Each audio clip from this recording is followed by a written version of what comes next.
What's up everybody? Check out these stainless steel quick connects. You do see a little bit of surface rust inside of it, but I'm not really convinced that this is actually what's rusting. The quick connect this thing is going into has begun to rust out. So that's how that one mates up against. I really should clean these and that would help fix this. But they work pretty good. I like to use a silicone lubricant because if you have the black seals in here, these are a butylene based seal, these O-rings. They actually will deteriorate when they're exposed to like oils and stuff like that. So if you use normal WD-40 or PB Blaster, sometimes it can cause premature wear to the O-rings and you'll end up needing to replace them. Now I do primarily run the Viton seals or the FKM seals. These are the brown ones. It's a much denser rubber and it's oil resistant. Well, it's actually like you can use this to pump oil and it won't leak, but it's, you know, it's a more expensive seal. These butylene type do work, you know, they're good. They're gonna last a while. Long-term solution though, go for the FKMs. I think that the stainless steel is kind of a non-negotiable, to be honest with you. They last so much longer, they're much easier to operate, and I don't know, they look nice. It's just, it works good.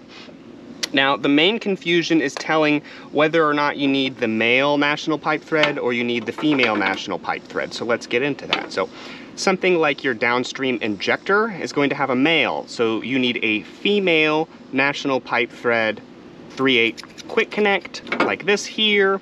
If you were doing it for something like your washdown gun, maybe you were doing it into your ball valve, or a surface cleaner like this, you need the male. But for hoses all have the threads sticking out, see?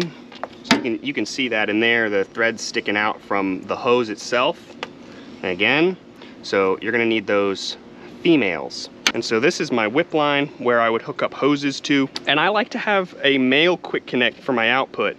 Reason for that is when I had the female quick connect out, it was actually blowing out my O-rings and I would frequently need to replace O-rings. Really frustrating.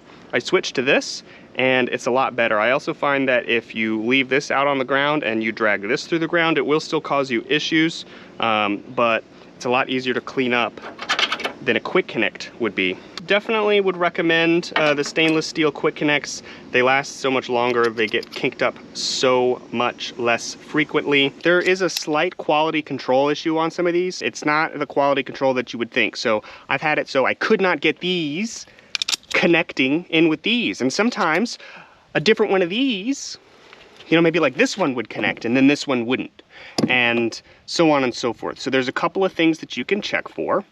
Sometimes these balls will get seized. One of the balls will be bound up, and all you need to do is just free it. Put a little screwdriver in there, put a little O-ring pick in there, get the ball free, and then you can find that you can get that male quick connect on much easier. The next thing to check is actually the male side. So if you look very, very closely, you can see a couple of little ding, ding, ding, ding, ding. Over time, these balls, as the pressure gets released and it snaps and it gets released and it snaps and it releases and it snaps, you know, that's basically what's happening. These are trying to pull themselves apart. And it eventually, those stainless steel balls right there leave marks into this stainless steel. Over time, it gets peened up and you get a slight ridge just there. And that slight ridge will eventually cause it so you either won't be able to remove the quick connect at some point, or if you get the quick connect off, you're not able to get it back on for some reason.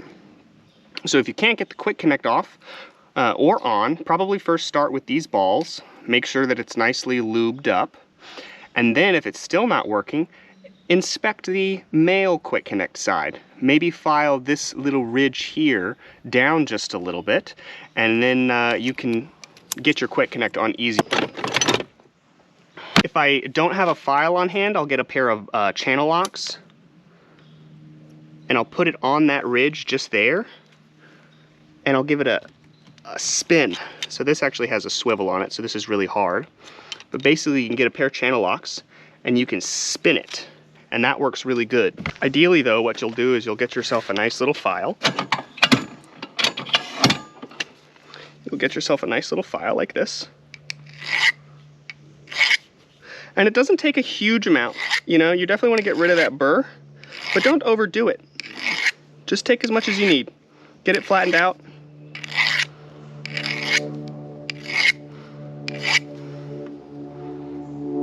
So that's a little bit better. I mean, this one obviously wasn't having a problem, but it's good to do anyway. If you order a couple of these and maybe they don't all fit together, that's okay. Sometimes you get a little bit of a quality control thing. Sometimes you've got other problems going on, like you're just using your equipment and it's starting to get used. And with that use requires maintenance.